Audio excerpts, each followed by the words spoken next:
the Winnie the Pooh and the Honey Tree, the first ever Disney film about Winnie the Pooh, came out 60 years ago this year. It's a very cute, wholesome, fun family film. It's got great music by the Sherman Brothers. I love the theme song, Winnie the Pooh, Winnie the Pooh, Willie need a cereal bear. I'm not gonna sing the whole thing because I don't want to get a copyright strike, but I love that song and I love the Winnie the Pooh stories. I love that these short films, like all three of these that were made by Disney.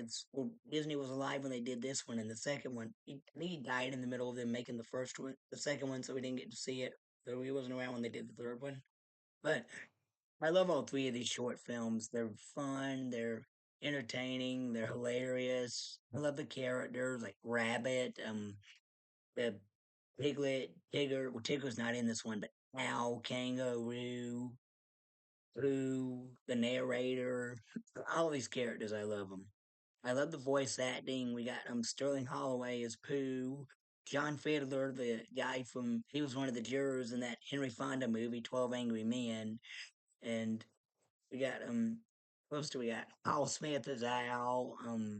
I can't remember the entire voice cast, but they all do good. And Winnie the Pooh is his usual self. He's obsessed with food. He's gluttonous. He's dim-witted. Well, the only food he eats is honey. And he always people always refer to him as a bear with very little brain, even himself. And he calls himself that sometimes. I don't think he does in this one though.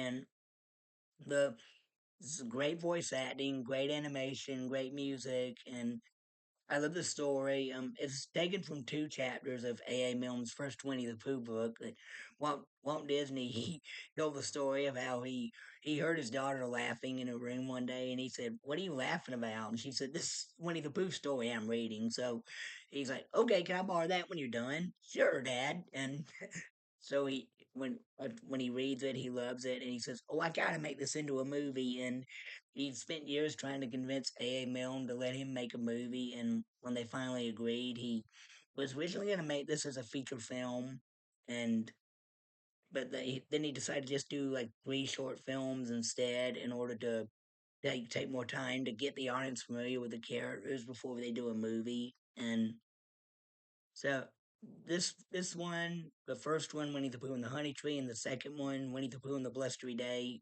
He had a hand in making those. He died. I think he died in the middle of the making of the Blustery Day, but he wasn't around when they did the third one with Tigger or the one in the '80s about Eeyore, which which sucks. I wish he was around to see all that, especially in the '70s when they took all three of the original shorts and compiled them into a big movie.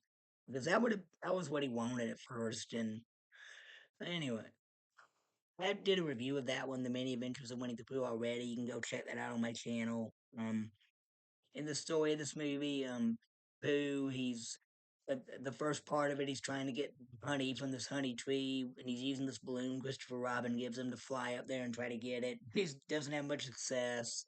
And then the second one, he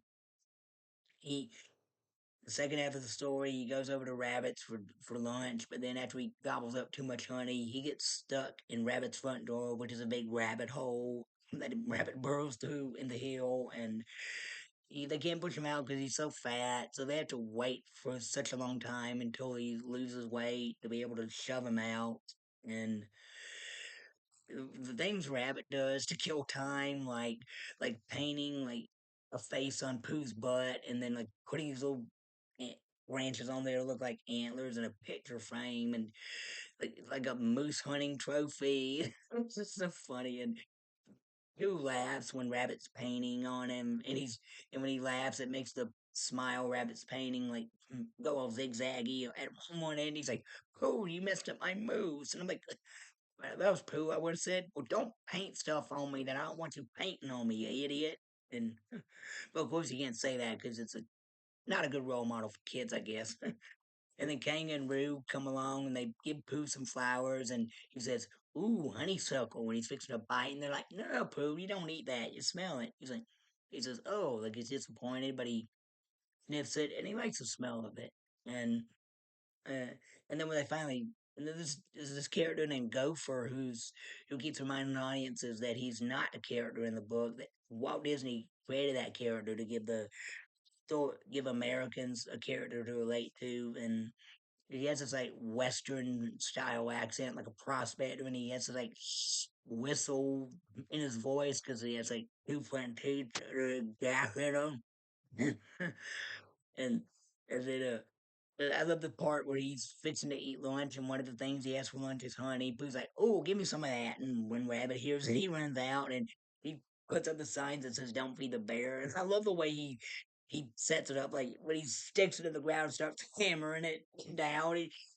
Every time he hammers, he says out it's like, "Don't feed the bear." He said it a lot better than I did, but it's great the way that line was delivered. And then Gopher, he gets mad and he stumbles off, and he accidentally falls in his hole and screams. And then when they finally do get Pooh out, they able to push him real far. Where he shoots out and he flies across the book. Like the story's like in a real book with the narrator reading it and turning the pages. I like that. And the narrator did a good job narrating, and he interacts with the characters so they know they're in an actual story. And anyway, when Pooh he lands in this hole in a tree, that was the same honey tree from the beginning, I think. And when he's stuffing his face with honey, and everybody's like, "Hey Pooh, we'll get you down from there." And he's like, "Don't worry, no hurry, take your time." Yum yum yum yum yum. And then it ends. I love this Winnie the Pooh story. I mean, I've always loved Winnie the Pooh since I was a kid. I had a huge collection of Winnie the Pooh tapes. I don't have those tapes anymore, uh, but I wish I kept them. And I recommend Winnie the Pooh to anyone who hasn't seen it. Like I said in my Mini Adventures of Winnie the Pooh video, if you haven't introduced your kids to Winnie the Pooh, what are you doing? I give this two thumbs up. All right, that's it for now. Thank you. God bless you. Bye.